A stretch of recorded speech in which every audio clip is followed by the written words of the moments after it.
Hello students, welcome back with the new chapter of class 9th, chapter 2nd, The Sound of Music.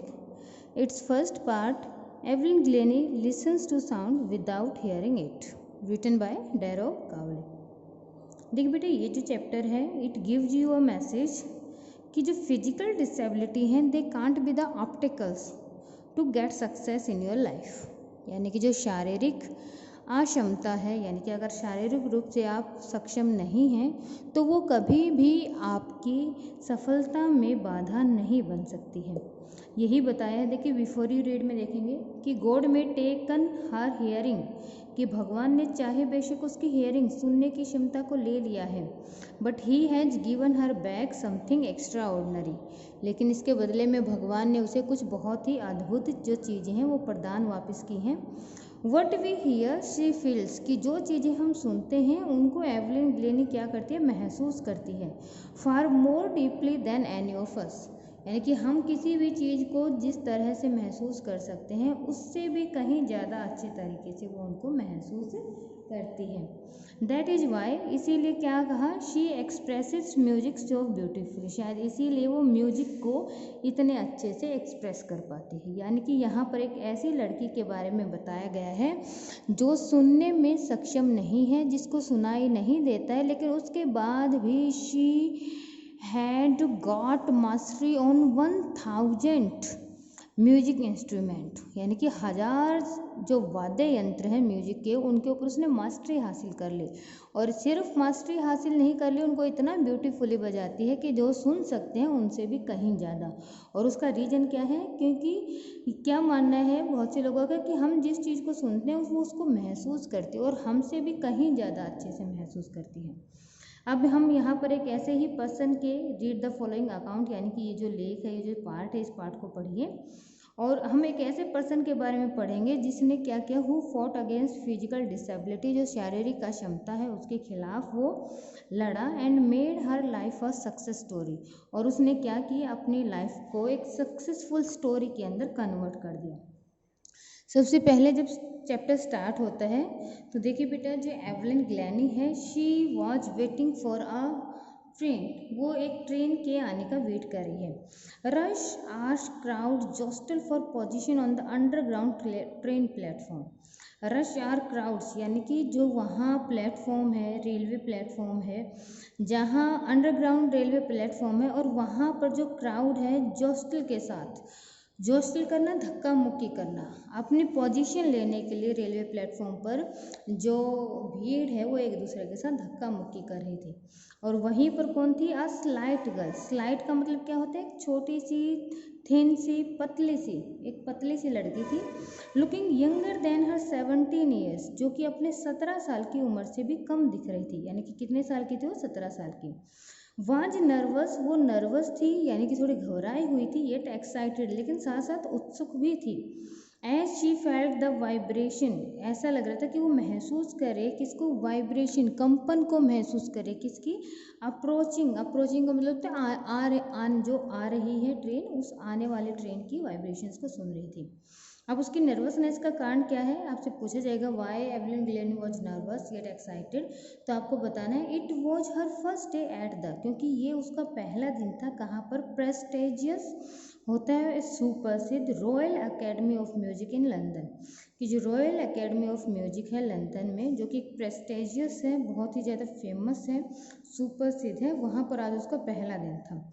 Daunting enough, यानी कि उस academy के अंदर जाना, daunting, डांट करना, फ्रेंटेंड करना, घबराना, डरा देना, कि enough for a young teenager fresh from a Scottish farm. Scottish यानी स्काउटलैंड के खेतों से निकल के आने वाले किसी भी युवा बच्चे के लिए वहाँ पर जाना या वहाँ पर पहुँचना या उस चीज़ को सोचना ही क्या था, डरा देने वाला था, घबरा देने वाला था। But this inspiring musician face a bigger challenge than the most, लेकिन ये यहाँ पर जो इंस्पायरिंग म्यूजिशियन है, जो एक क्या करने वाली है, दूसरों को प्रेरणा देने वाली म्यूजिशियन है, उसने इससे भी बड़े चैलेंज को पहले वो क्या कर चुके, फेस कर चुके हैं। उसका पहला क्या था, शी वॉज प्रोफाउंडली, प्रोफाउंडली का मतलब क्या होता है, कंप्लीटली डीफ, वो पूर्णतः क्या थी, बहरी थी।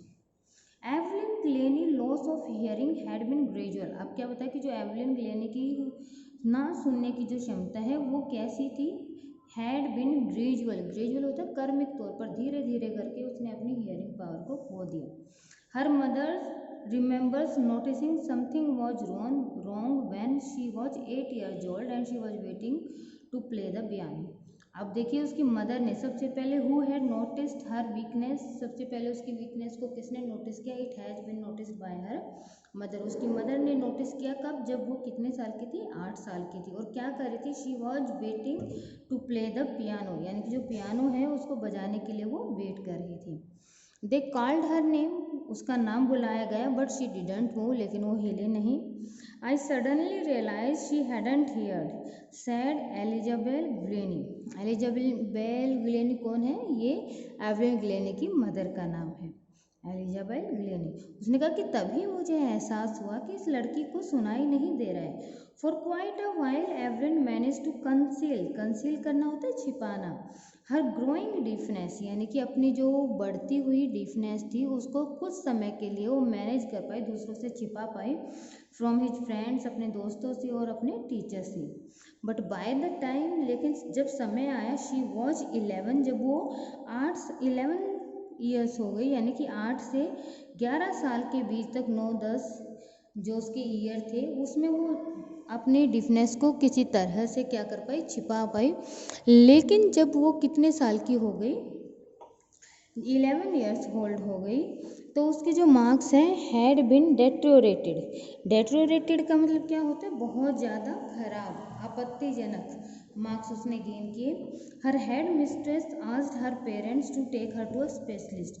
और जो हेड मिस्ट्रेस है, आज करना कहना, उसने उसके पेरेंट्स से क्या कहा कि आप एवलिन को किसके पास लेके जाएं, आप इसको एक स्पेशलिस्ट के पास लेके जाएं। It was then discovered that her hearing was severely impaired as a result of gradual nerve damage। और तब जब उसको डॉक्टर के पास लेके गए तभी इस चीज़ का पता चला कि जो उसकी हियरिंग पावर है वो कैसे ग्रेजुअली, धीरे धीरे करके उसके जो नर्व है वो डैमेज हो गए, और उसी के रिजल्ट की वजह से जो उसकी हियरिंग पावर है वो धीरे धीरे डैमेज हो गई। दे वर एडवाइज, उनको एडवाइज़ किया गया that she should be fitted with hearing aids, कि उसको हियरिंग एड्स पहना दिए जाएं, and send to a school for deaf, और उसको जो बहरे बच्चों के लिए स्कूल होता है उस स्कूल में भेज दिया जाए। एवलिन ने क्या कहा है, एवरीथिंग सडनली लुक्ड ब्लैक। जब मुझे ये पता चला कि मुझे बहरे बच्चों के स्कूल में भेजा जाएगा या मुझको जो हियरिंग एड्स हैं वो पहनाए जाएंगे, तो उसको क्या लगा कि एक समय के लिए मुझे लगा कि मेरा पूरा का पूरा जो जीवन है वो ब्लैक हो गया। एवरीथिंग सडनली लुक ब्लैक, सारी की सारी चीज़ें ब्लैक हो गई, काली हो गई, अंधेरा छा गया है। But Evelyn was not going to give up, लेकिन एवलिन क्या नहीं करने वाले थे, गिव अप करना, हार मानना, हार मानने वाले नहीं थी। She was determined to lead a normal life, उसने डिसाइड किया कि वो कैसा जीवन जिएगी, नॉर्मल लाइफ जिएगी, and pursue her interest in music, pursue करना, कंटिन्यू करना, और उसका जो म्यूजिक है में इंटरेस्ट है, रुचि है, उसको वो कंटिन्यू रखेगी। One day she noticed a girl playing a xylophone, एक दिन उसने क्या नोटिस किया कि एक लड़की जो है वो जाइलोफोन बजा रही है, and decided that she wanted to play it too, और उस वक्त उसने डिसाइड किया कि उसे भी उस इंस्ट्रूमेंट को बजाना है। मोस्ट ऑफ द टीचर, बहुत से जो उसके टीचर हैं वो उसको क्या करते हैं, डिस्करेज करते हैं। बट हर परसिशनियस रॉन फॉर्म्स, परसिशनियस क्या होते हैं, तबला वादक, कि उसकी जो परसिशनियस थे रॉन फॉर्ब्स जो एक तबला वादक थे, स्पॉटेड, स्पॉटेड का मतलब सा करना, देखना, हर पोटेंशियल, पोटेंशियल यानी कि उसकी रुचि को उसने देखा, उसके लगन को देखा। He began by tuning two large drums to different notes, और उन्होंने क्या करना शुरू कर दिया, 2 बड़े ड्रम्स को डिफरेंट नोट्स, अलग अलग जो है ध्वनि के साथ बजाना शुरू कर दिया। और क्या कहा, ही वुड से, वो क्या कहते थे, don't listen through your ears, कि अपने कानों से इसे सुनने की कोशिश मत करो इन ड्रम्स को, try to sense it some other way, किसी दूसरी तरीके से इसको सेंस करने की कोशिश करो। किसने कहा, से एवलिन, एवलिन कहते हैं सडनली, तभी मैंने क्या रियलाइज़ किया, I could feel the higher drum, कि जो ऊंचे स्वर में बज रहा था ड्रम, उसको मैं सुन सकती हूँ, महसूस कर सकती हूँ, फ्रॉम द वेस्ट अप, जो वेस्ट है यानी कि कमर है, कमर के ऊपरी वाले हिस्से से मैं उसको सुन सकती हूँ, and I could feel the lower one from the best down, और जो कमर का नीचे वाला हिस्सा है उससे मैं जो धीमी गति से बज रहा था ड्रम उसको सुन सकती हूँ। Forbes repeated the exercise, fob ने इस एक्सरसाइज को बार बार रिपीट किया। And soon Evelyn discovered that she would sense certain notes in different parts of her body, और जल्दी ही एवलिन ने डिस्कवर कर लिया कि वो अपनी बॉडी के जो डिफरेंट पार्ट्स हैं उनसे म्यूजिक को क्या कर सकती है, सुन सकती है। I had learn to open my mind, मैंने क्या कर लिया था, अपने माइंड को बिल्कुल खोल लिया था, क्या करने के लिए, सीखने के लिए। And body to sound and the vibration, और इसे अपने माइंड को, अपने बॉडी को क्या करने के लिए, कंप्लीटली ओपन कर दिया था साउंड और वाइब्रेशंस को सुनने के लिए। The rest was the sheer determination and hard work, और जो बाकी का काम था वो किसने किया, sheer determination, शेर का मतलब होता है जो बहुत ही ज़्यादा सख्त या फिर एक निश्चित, डेटर्मिनेशन उसका दृढ़ निश्चय था, और उसकी जो मेहनत थी उसकी कड़ी मेहनत और निश्चय ने बाकी का काम आसान कर दिया। She looked back from that, she never looked back from that point onward, उस पॉइंट के बाद उसने कभी भी पीछे मुड़ के नहीं देखा। She tour to United Kingdom with the youth orchestra, उसने कहा कि यूनाइटेड किंगडम की भी यात्रा की, एक यूथ ऑर्केस्ट्रा के साथ, ग्रुप के साथ गई। By the time she was 16, उस वक्त वो 16 साल की थी जब वो यूनाइटेड किंगडम गई, क्या करने के लिए, जो इंस्ट्रूमेंट्स हैं उनको प्ले करने के लिए। She had decided to make music her life, उसने डिसाइड किया कि म्यूजिक को ही अपना जीवन बनाएगी।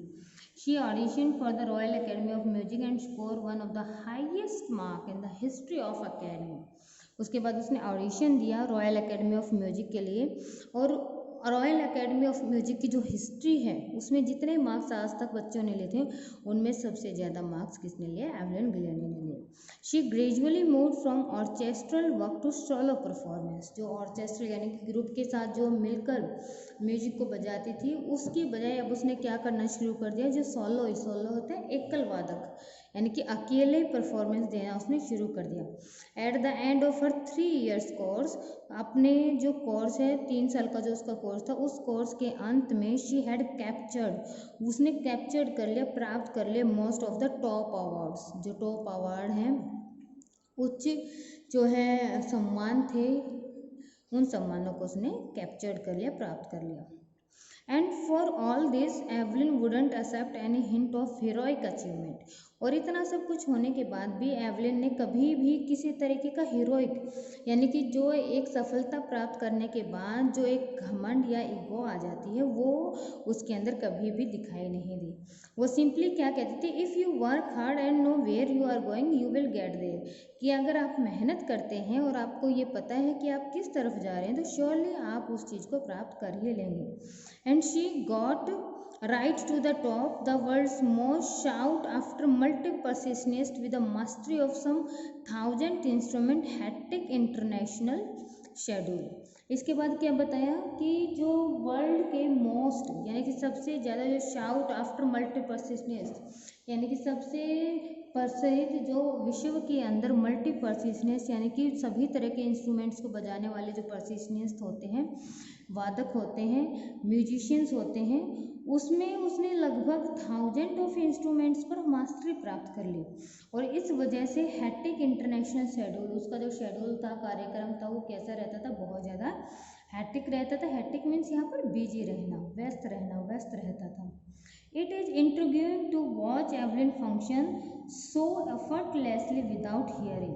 इंट्रीग्यूइंग होना होता है फैसिनेटिंग करना और क्यूरियस करना, यहाँ पर बिल्कुल क्या कर देना, आकर्षित कर देना, कि एवलिन के फंक्शंस को देखना, एवलिन के फंक्शंस में जाकर ये देखना कि वो बिना किसी भी चीज़ को सुने हुए कितने एफर्टलेसली, बिना यूँ दिखाए कि मैं सुनने की कोशिश कर रही हूँ, कितने अच्छे से म्यूजिक को प्ले करती है।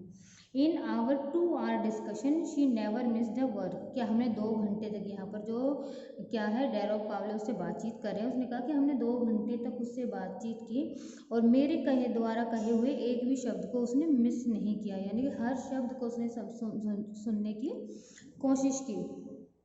मैन विद द ब्यूसी क्या है Bussy breads give me trouble she loud. उसने हंसते हुए कहा कि जिन इंसानों की या जिन पर्सन्स की ब्रेड होती हैं, दाढ़ी होती हैं, बड़ी बड़ी मूछें होती हैं, वो आदमियों उन आदमियों से मुझे हमेशा प्रॉब्लम रहती है क्योंकि मैं उनके लिप्सिंग को अच्छे से कैच नहीं कर पाती। It is not just watching the lips, और ये सिर्फ किस लिए है क्योंकि मैं उनके लिप्स को देख नहीं पाती। उसने कैसे कहा? हंसते हुए कहा।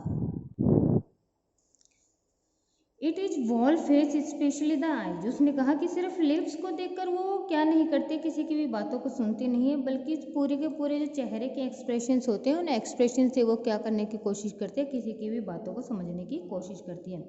She speaks flawlessly with स्काउटिश lit. स्काउटिश जो लिट का मतलब होता है लैंग्वेज, भी बोलने का तरीका, जो स्काउटिश यानी कि स्काउटिश भाषा है उसकी लय, उसकी जो ध्वनि है वो उसकी आवाज़ में आ रही थी। वो फ्लॉलेसली स्काउटिश लैंग्वेज बोलती थी।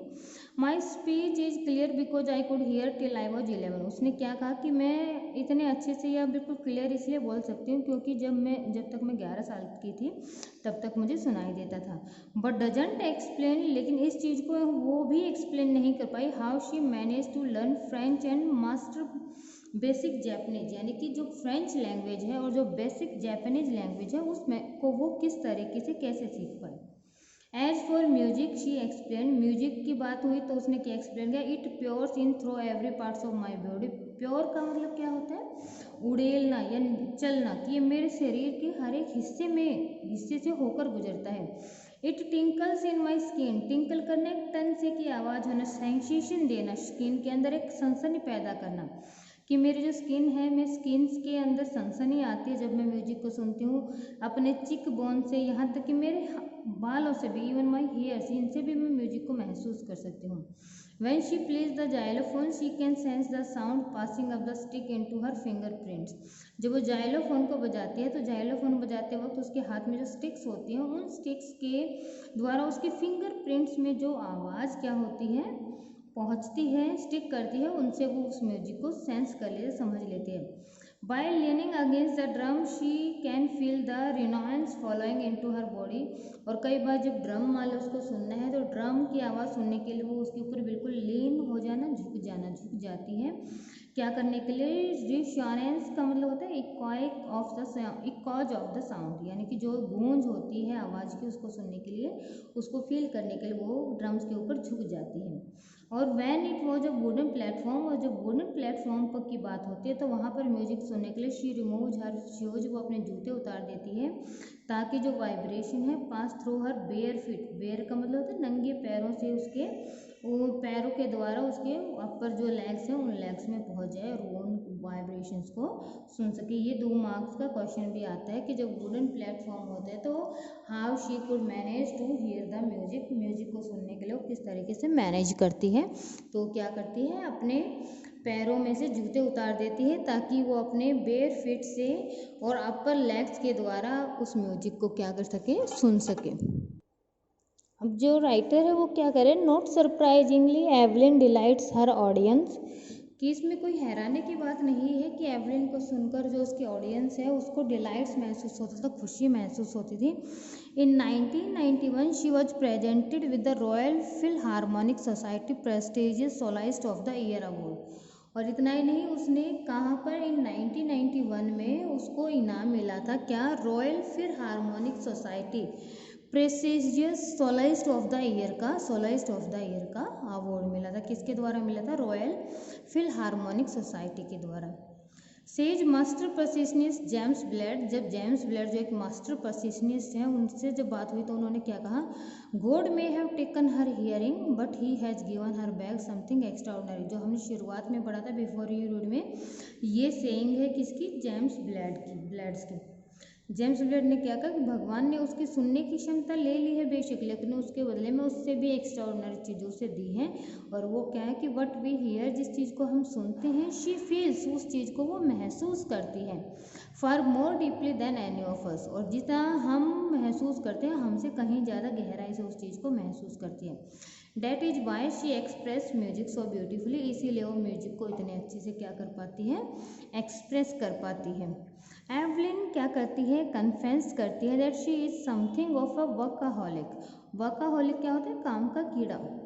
जिस तरीके से बुकवॉर्म होते हैं किताबी कीड़े, ऐसे ही वर्काहॉलिक होता है जिसको हमेशा काम करने के लिए, a person who is difficult to stop working, यानी कि जिस पर्सन को काम करने से रोकना मुश्किल होता है उसको कहते हैं काम का कीड़ा। उसने कहा कि मेरे अंदर एक तरीके से मैं वर्काहॉलिक हूँ, I have just got to work, मुझे काम चाहिए ही चाहिए, often harder than classical musician, खासकर क्लासिकल म्यूजिशियन के लिए थोड़ा सा हार्ड हो जाता है, but the rewards are enormous, लेकिन उसने मेहनत जो की और मेहनत के बाद उसको जो रिवॉर्ड मिले वो कैसे थे, एनॉर्मस होते, बहुत ज़्यादा बड़े थे। Apart from the regular concerts, यानी कि उसकी जो रेगुलर कंसर्ट रहती थी, मीटिंग रहती थी, उसके अलावा उसके अपार्ट एवलिन क्या करती थी, also gives free concert, free में वो कंसर्ट करती थी, मीटिंग्स करती थी, गोष्ठियाँ करती थी, कहाँ पर, इन प्रिजन्स, प्रिजन्स होता है जेल में, एंड हॉस्पिटल्स में। ये भी 2 मार्क का क्वेश्चन है कि वो क्या करती थी वेरियस प्लेसेस पर, और वो रीजन बताइए जहाँ पर एवलिन फ्री में क्या करती थी, क्लासेस देती थी, तो कहाँ पर देती थी, प्रिजन में एंड हॉस्पिटल्स में। She also gives high priority, priority का मतलब होता है बहुत ज़्यादा इंपॉर्टेंस, वो किसको देती थी, यंग म्यूजिशियंस को देती थी। And ritual of the Beethoven fund of the deaf children saying she is a shining inspiration for deaf children, कि ये एक चमकती हुई इंस्पिरेशन है किसके लिए, बहरे बच्चों के लिए। They see that there is nowhere they can't go, और ये किसको, एवलिन ग्लेनी को देखने के बाद वो भी इस चीज़ को महसूस करते हैं कि कोई भी ऐसी जगह नहीं है इस वर्ल्ड में जहाँ पर जाया ना जा सके। Evelyn Glennie has already accomplished more than most people twice her age, यानी कि अपनी 17 साल की उम्र में, यानी कि उसकी ट्वाइस एज की, यानी कि उसकी दोगुनी उम्र के लोग जिस चीज़ को, जिस मुकाम को हासिल नहीं कर पाते हैं, एवलिन ग्लेनी ने बहुत ही अर्ली एज पर उस चीज़ को, उस मुकाम को हासिल कर लिया। She has brought percussion on the front of the orchestra, उसने परसेशन को किसके आगे ला दिया, ऑर्केस्ट्रा के आगे ला के खड़ा कर दिया। And demonstrated that it can be very moving, और ये भी दिखा दिया कि जो परसेशनिस्ट होते हैं वो ज़्यादा मूविंग होते हैं किससे, ऑर्केस्ट्रा, यानी कि एक साथ ग्रुप में जो म्यूजिक बजाया जाता है उसकी बजाय एक सिंगल पर्सन अगर म्यूजिक को प्ले करता है, सभी इंस्ट्रूमेंट्स को प्ले करता है, तो वाकई में वो क्या होता है, बहुत ज़्यादा मूविंग होता है, बहुत ज़्यादा इंस्पायरिंग होता है।